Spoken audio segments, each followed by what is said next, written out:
Lives of the Most Eminent Painters, Sculptors, and Architects by Giorgio Vasari.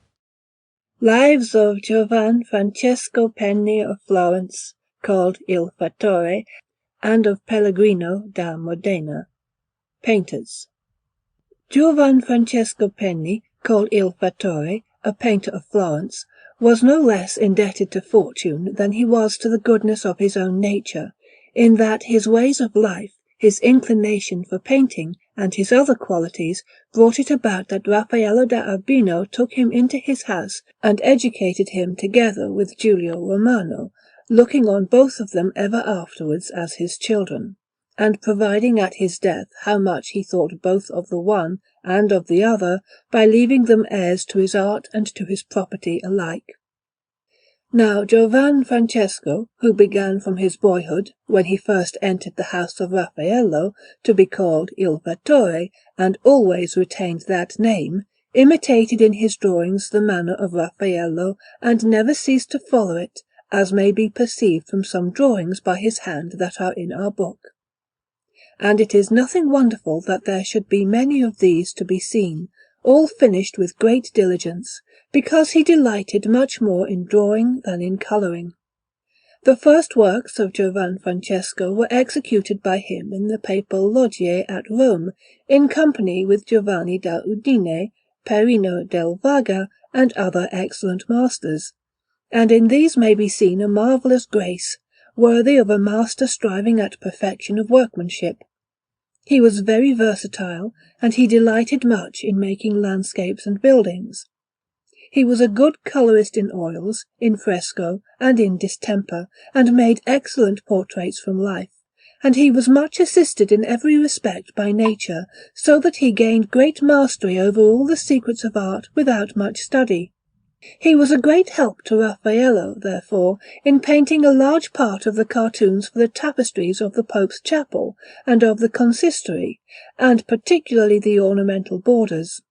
He also executed many other things from the cartoons and directions of Raffaello, such as the ceiling for Agosto Chigi in the Trastevere, with many pictures, panels, and various other works, in which he acquitted himself so well that every day he won greater affection from Raffaello. On the Monte Giordano in Rome, he painted a façade in chiaroscuro, in which Santa Maria de Anima, by the side door that leads to the Pace, a St. Christopher in fresco, 8 braccia high, which is a very good figure, and in this work is a hermit with a lantern in his hand, in a grotto, executed with good draughtsmanship, harmony, and grace.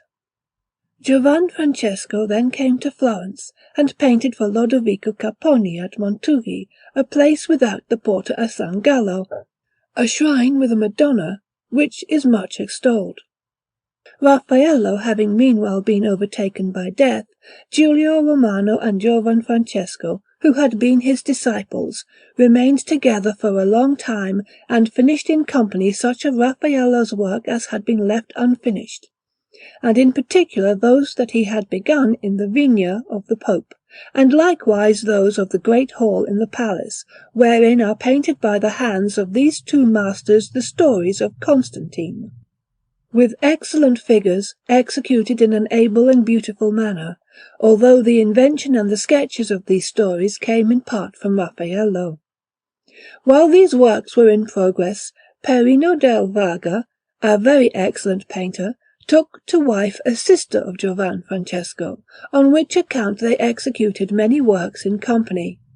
And afterwards Giulio and Giovan Francesco, continuing to work together, painted a panel in 2 parts, containing the Assumption of Our Lady, which went to Monteluci, near Perugia, and also other works and pictures for various places. Then, receiving a commission from Pope Clement to paint a panel picture like the one by Raffaello, which is in San Pietro a Montorio, which was to be sent to France, whither Raffaello had meant to send the first, they began it, but soon afterwards, having fallen out with each other, they divided their inheritance of drawings and everything else left to them by Raffaello, and Giulio went off to Mantua, where he executed an endless number of works for the Marquis. Thither, Not long afterwards, Giovan Francesco also made his way, drawn either by love of Giulio or by the hope of finding work. But he received so cold a welcome from Giulio that he soon departed, and after travelling round Lombardy he returned to Rome. And from Rome he went to Naples by ship in the train of the Marchese del Vasto, taking with him the now finished copy of the panel picture of San Pietro a Montorio, with other works, which he left in Ischia, an island belonging to the Marquis, while the panel was placed where it is at present day in the church of San Spirito degli Incurabili at Naples. Having thus settled in Naples, where he occupied himself with drawing and painting, Giovan Francesco was entertained and treated with great kindness by Tommaso Cambi, a Florentine merchant, who managed the affairs of that nobleman. But he did not live there long, because, being of a sickly habit of body, he fell ill and died, to the great grief of the noble Marquis and of all who knew him. He had a brother called Luca, likewise a painter, who worked in Genoa with his brother-in-law Perino, as well as at Lucca and many other places in Italy. In the end he went to England, where, after executing certain works for the king and for some merchants, he finally devoted himself to making designs for copper plates for sending abroad, which he had engraved by Flemings. Of such he sent abroad a great number, which are known by his name as well as by the manner, and by his hand, among others, is a print wherein are some women in a bath, the original of which, by the hand of Luca himself, is in our book. A disciple of Giovan Francesco was Leonardo, called Il Pistoia, because he came from that city, who executed some works at Lucca and made many portraits from life in Rome. At Naples, for Diomede Carafa, Bishop of Ariano, and now a cardinal, he painted a panel picture of the stoning of St. Stephen for his chapel in San Domenico. And for Monte Oliveto he painted another, which was placed on the high altar, although it was afterwards removed to make room for a new one, similar in subject, by the hand of Giorgio Vasari of Arezzo. Leonardo earned large sums from these Neapolitan nobles, but he accumulated little, for he squandered it all as it came to his hand, and finally he died in Naples, leaving behind him the reputation of having been a good colourist, but not of having shown much excellence in draughtsmanship. Giovan Francesco lived 40 years, and his works date about 1528. A friend of Giovan Francesco, and likewise a disciple of Raffaello, was Pellegrino da Modena, who, having acquired in his native city the name of a man of fine genius for painting, and having heard of the marvels of Raffaello da Urbino, determined, in order to justify by means of labour the hopes already conceived of him, to go to Rome. Arriving there, he placed himself under Raffaello, who never refused anything to men of ability. There were then in Rome very many young men who were working at painting and seeking in mutual rivalry to surpass one another in draughtsmanship, in order to win the favour of Raffaello and to gain a name among men. And thus Pellegrino, giving unceasing attention to his studies, became not only a good draughtsman, but also a well-practised master of the whole of his art.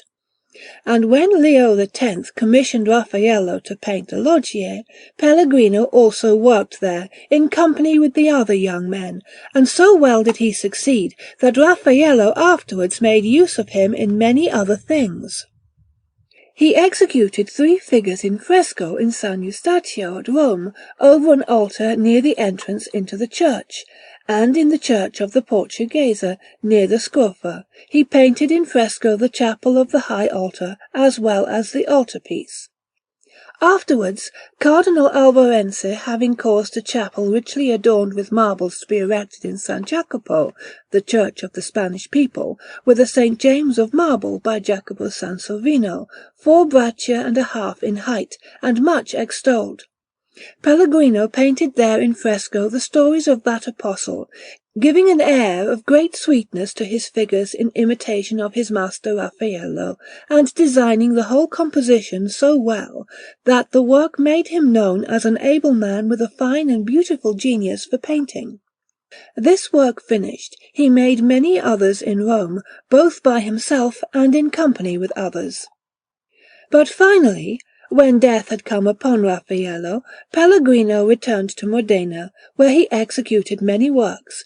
Among others he painted for a confraternity of Flagellants a panel picture in oils of St. John baptizing Christ, and another panel for the Church of the Servi, containing S. Cosimo and S. Damiano, with other figures.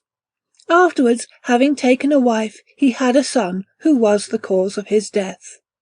For this son, having come to words with some companions, young men of Modena, killed one of them, the news of which being carried to Pellegrino, he, in order to help his son from falling into the hands of justice, set out to smuggle him away. But he had not gone far from his house when he stumbled against the relatives of the dead youth, who were going about searching for the murderer. And they, confronting Pellegrino, who had no time to escape, and full of fury because they had not been able to catch his son, gave him so many wounds that they left him dead on the ground. This event was a great grief to the people of Modena, who knew that by the death of Pellegrino they had been robbed of a spirit truly excellent and rare. A contemporary of this craftsman was the Milanese Gaudenzio, a resolute, well-practised, and excellent painter, who made many works in fresco at Milan, and in particular for the Frati della Passione a most beautiful Last Supper, which remained unfinished by reason of his death. He also painted very well in oils, and there are many highly esteemed works by his hand at Vercelli and Veralla.